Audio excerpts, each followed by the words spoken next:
তবে কি হাসিনাকে ফেরাতেই হাজার হাজার রুশ সেনা ভারতে পাঠাচ্ছে পুতিন? এবার খেলায় যোগ দিতে খোলাখুলিভাবেই নামলো ভ্লাদিমির পুতিনের রাশিয়া। রাশিয়াও আর বসে থাকতে রাজি নয়। প্রশ্ন উঠেছে, এই খেলায় রাশিয়া কার পক্ষে খেলবে?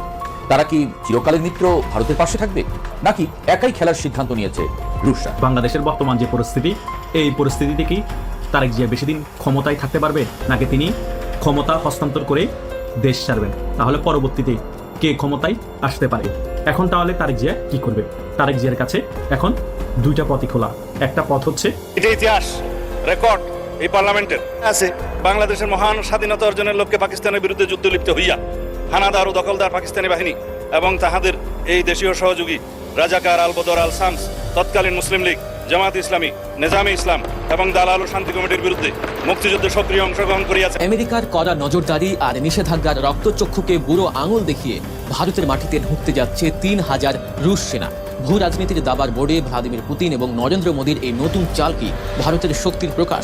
দুই পরাশক্তির এই ভয়ঙ্কর সামরিক খেলার কারণে প্রতিবেশী রাষ্ট্র হিসেবে বাংলাদেশ কি এক অঘোষিত সাঁড়াশি আক্রমণের মুখে পড়তে যাচ্ছে? প্রিয় দেশবাসী, আপনারা যে যেখান থেকে ভিডিওটি শুরু থেকে শেষ নামাতে দেখেছেন, আপনাদের সকলকে অসংখ্য ধন্যবাদ জানাই। যদি ভিডিওটি ভালো লেগে থাকে তাহলে প্রচুর পরিমাণ শেয়ার করবেন এবং কমেন্ট করতে ভুলবেন না। যারা নতুন আছেন অবশ্যই চ্যানেলটি সাবস্ক্রাইব করে দেবেন, তাহলে দেশের সকল খবরগুলো সবার আগে এক ভিডিওর মাধ্যমে আপনি কিন্তু প্রথমে দেখতে পারবেন। দর্শক, আমরা বেশি দেরি করতে চাচ্ছি না, আজকের মতো বিদায় নিচ্ছি। দেখা হবে পরবর্তী কোনো নিউজে। আসসালামু আলাইকুম। আমেরিকার কড়া নজরদারি আর নিষেধাজ্ঞার রক্তচক্ষুকে বুড়ো আঙুল দেখিয়ে ভারতের মাটিতে ঢুকতে যাচ্ছে ৩,০০০ রুশ সেনা।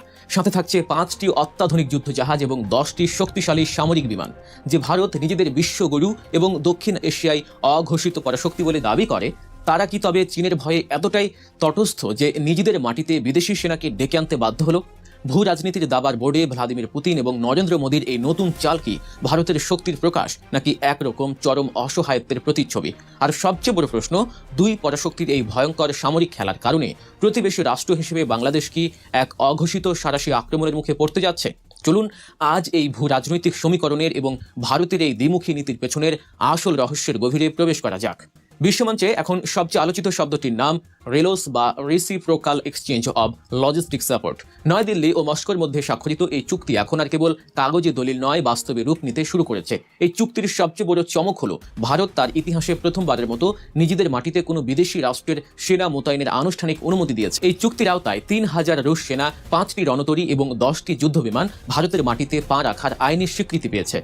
তবে এটি কোনো একতরফা চুক্তি নয়। এর সবচেয়ে আকর্ষণীয় দিক হলো এর বহুমুখী এবং দ্বিমুখী প্রভাব। ২০২৫ সালের ফেব্রুয়ারিতে নরেন্দ্র মোদী ও ভ্লাদিমির পুতিনের বৈঠকের পর যে রূপরেখা তৈরি হয়েছিল তা এখন পুরোপুরি কার্যকর। এই সমঝোতার ফলে কেবল রাশিয়ার সামরিক শক্তি ভারতে আসবে এমন নয়, ভারত ও রাশিয়ার ভূখণ্ড এবং কৌশলগত সামরিক কাঠামো ব্যবহারের পূর্ণ অধিকার লাভ করেছে। কিন্তু মুদ্রার উল্টো পিঠটা একটু খেয়াল করুন। ভারত বরাবরই নিজেদের জোট নিরপেক্ষ এবং স্বাধীন পররাষ্ট্রনীতির অহংকার করে থাকে, কিন্তু বাস্তব চিত্র বলছে ভিন্ন কথা। প্রতিরক্ষা বিশ্লেষকদের মতে সীমান্তে চীনের ক্রমবর্ধমান আগ্রাসন এবং আস্ফালনের মুখে ভারতের পরাশক্তি সুলভ ভাবমূর্তি অনেকটাই ফিকে হয়ে এসেছে। চীনের জুজুর ভয়ে ভীত ভারত বুঝতে পেরেছে একা চীনের মোকাবিলা করা তাদের পক্ষে সম্ভব নয়, তাই নিজেদের সুরক্ষা কবচ হিসেবে তারা রাশিয়ার শরণাপন্ন হয়েছে। এখানে ভারতের দ্বিমুখী নীতির বা হিপোক্রেসির একটি দারুণ উদাহরণ রয়েছে। ভারতের সাথে আমেরিকারও একটি লজিস্টিক চুক্তি রয়েছে যার নাম লোমোয়া, কিন্তু আমেরিকার সাথে সেই চুক্তিতে সরাসরি সেনা মোতায়েনের কোনো বিধান ভারত রাখেনি। অথচ রাশিয়ার বেলায় ঠিকই নিজেদের ঘরের দরজা খুলে দিল তারা। কেন?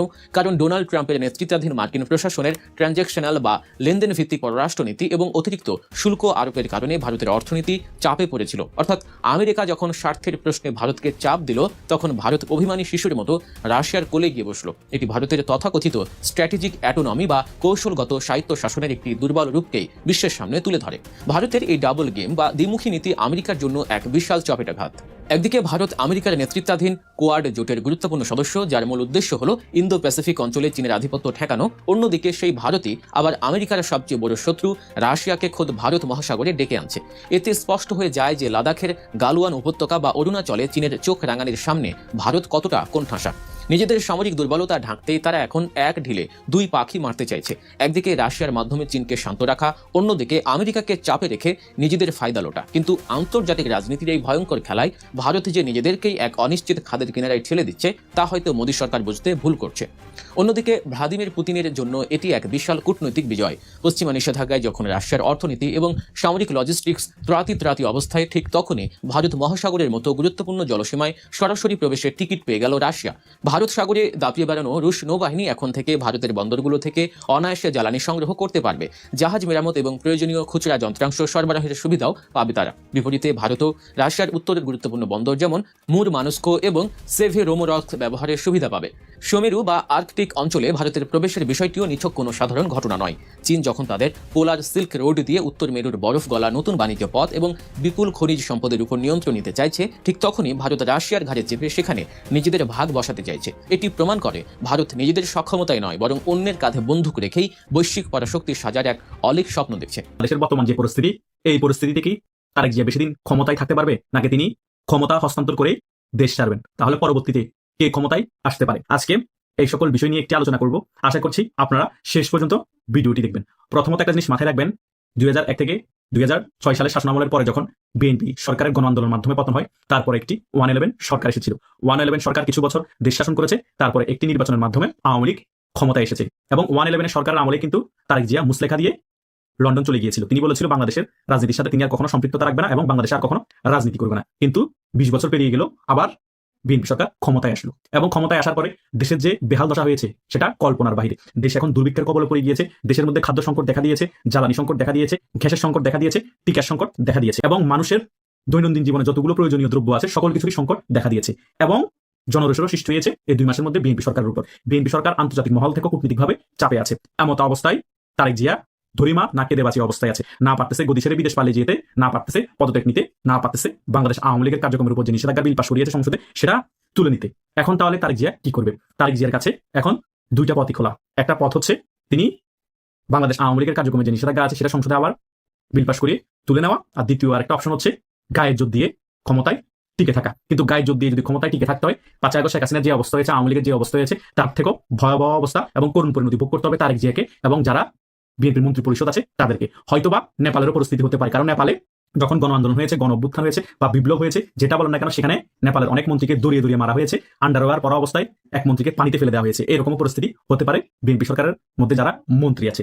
সো তারেক জিয়াকে খুব সতর্কভাবে পা ফেলতে হবে। গায়ের জোর দিয়ে বেশি দিন টিকে থাকতে পারবে না। যখন দেশের পরিস্থিতি হয়তোবা একদম বেগতিক দেখবে, কাউকে না জানিয়ে তিনি হয়তোবা পদত্যাগ করে সেনাবাহিনীর হাতে ক্ষমতা হস্তান্তর করে, মানে ওয়াকারুজ্জামানের হাতে ক্ষমতা হস্তান্তর করে বিদেশ চলে যেতে পারে কাউকে না বলে। কথায় আছে না, চাচা আপন প্রাণ বাঁচা, কারণ জীবন বাঁচলেই তো বাপের নাম। তিনি এর আগতে এরকম পরিস্থিতিতে মুসলেখা দিয়ে বিদেশ চলে গিয়েছেন, তো আর নতুন কিসের? সো যতদিন তিনি গায়ের জোর দিয়ে ক্ষমতায় থাকতে পারেন, আমরা এবং মামুরা মিলে, ততদিন পর্যন্ত তিনি ক্ষমতায় থাকবেন। দেশের মধ্যে দুর্ভিক্ষে হোক, দেশের মধ্যে খাদ্য সংকট হোক, দেশের মানুষ মারা যাক, দেশের মানুষ আন্দোলন নামুক এবং আওয়ামী লীগ সংগঠিত আন্দোলন নামে দেশ তছনছ করে ফেলুক, তারপরও তিনি আওয়ামী লীগের কার্যক্রম নিষেধাজ্ঞা তোলার পক্ষে থাকবে না। হয়তোবা শেষ পর্যায়ে যদি ক্ষমতার একটু মোহ থাকে যে 5টা বছর কোনোভাবে, অনেক বছর পরে ক্ষমতা এসেছি, 5টা বছর কোনোভাবে ক্ষমতায় থাকি, ভারতের কথা শুনে এবং বিভিন্ন আন্তর্জাতিক মহলের চাপ দেখে আমি আওয়ামী লীগের কার্যক্রম নিষেধাজ্ঞা তুলে দিলাম, পরবর্তী নির্বাচন পর্যন্ত আমরা ক্ষমতায় থাকি, এরপরে একটা আমি ফ্রি অ্যান্ড ফেয়ার ইলেকশন দিয়ে দেবো, যে ক্ষমতায় আসে সেই দেশ পরিচালনা করবে, তাহলে হয়তোবা দেশে থাকতে পারবে, পদত্যাগ করে কাউকে না জানিয়ে বিদেশ পালিয়ে যেতে হবে না এবং শেখ হাসিনার মতো 5 আগস্ট যে পরিণতি ভোগ করেছে আওয়ামী লীগ, সেরকম পরিণতি হয়তোবা বিএনপি এবং তারেক জিয়াকে ভোগ করতে হবে না। এখন তারেক জিয়া যারা উপদেষ্টা আছে তারা কি এই উপদেশগুলো দিচ্ছে,